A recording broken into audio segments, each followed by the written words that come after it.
रात्री आमच्याकडं खूप मोठ्या प्रमाणात पाऊस आणि वारा वावधन आणि गारपीट झालेली. त्याच्यात आमच्याकडं तुमचा कांदा असू द्या, आमचा कांदा, बाजरी, ज्वारी, गहू याचं खूप मोठ्या प्रमाणात नुकसान झालेलं आहे. आणि तुम्ही बघू शकता की आमच्या कांद्याच्या प्लॉटमध्ये सध्या आम्ही उभा आहे. आमचा कांदा काढणीला आलेला होता आणि आता हा कांद्याचं इतकं मोठं प्रमाणात नुकसान झालेलं आहे की हा कांदा आता आम्हाला साठवूनसुद्धा ठेवू शकत नाही आम्ही. कारण की याला गारीचे फटके बसलेले आणि गारीचे फटके जर कांद्याला आता जर साठवून ठेवलं ते पुढं भविष्यात चढू शकतो. त्याच्यामुळं आम्ही हा एक कांदा काढून ₹2 करून आम्हाला बाजारात हा विकावा लागणार आहे आता ना याच्यामुळं. आणि दुसरी गोष्ट अशी आहे की आमचे बाजरी असू द्या, आता ती खाली पडल्याची म्हणजे आता दाणे भरण्याची अवस्थेत होती. आता त्याच्यात दाणेसुद्धा भरू शकत नाही ते बाजरीमध्ये पण. आणि ज्वारीचं पण तसंच नुकसान झालेलं आहे. ज्वारी आमची खाली पूर्णतः खाली पडलेली बरोबर. आणि ते खाली पडल्याच्यानंतर आता म्हणजे बाजारात तिला भावसुद्धा राहणार नाही आणि चाऱ्याचं खूप मोठ्या प्रमाणात नुकसान झालेलं आहे. आता आम्हाला जनावरांचे म्हणजे गुराच्या चाऱ्यासाठी सुद्धा आमचा प्रश्न निर्माण झालेला आहे सध्या आता. बरोबर.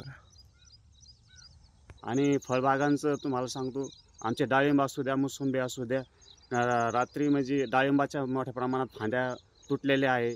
काहीचे फळ बांधले नाही गेले त्याच्यामुळं खाली फळ पडलेलं आहे आणि आता त्याच्यावर बुरशीजन्य रोगाचा खूप मोठ्या प्रमाणात प्रादुर्भाव वाढणार आहे आणि आता शेतकऱ्याला आणखीन फवारणी घ्यावं लागते.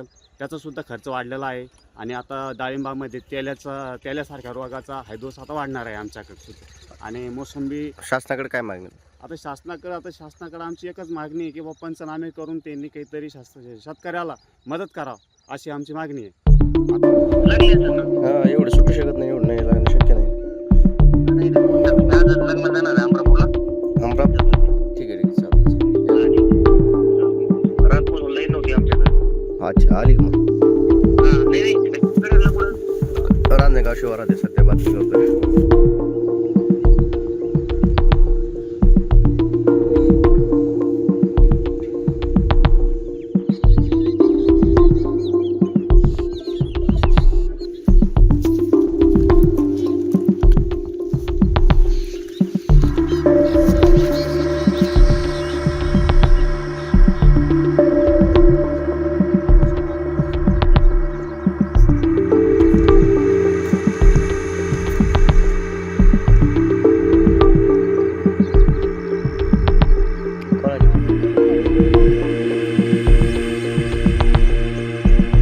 काल रात्री भरपूर पाऊस झाल्यामुळं गारा पडल्या आणि आमच्या मक्काचं भरपूर नुकसान झालं. 7 एकर मक्का आहे, जमीन दोस्त झाली. आता ती कोणत्याच कामात राहिली नाही, ना उत्पन्न राहिलं, ना जनावरांच्या खाण्याच्या कामाची राहिली. बाजरीचं नुकसान झालं, ज्वारी पडली. भरपूर गारपीट झाल्यामुळं त्याच्यामुळं मक्काचं फार नुकसान झालं आहे आणि याची भरपाई करून द्यावी. नाव काय तुमचं? भाऊसाहेब रंगनाथ सावंत.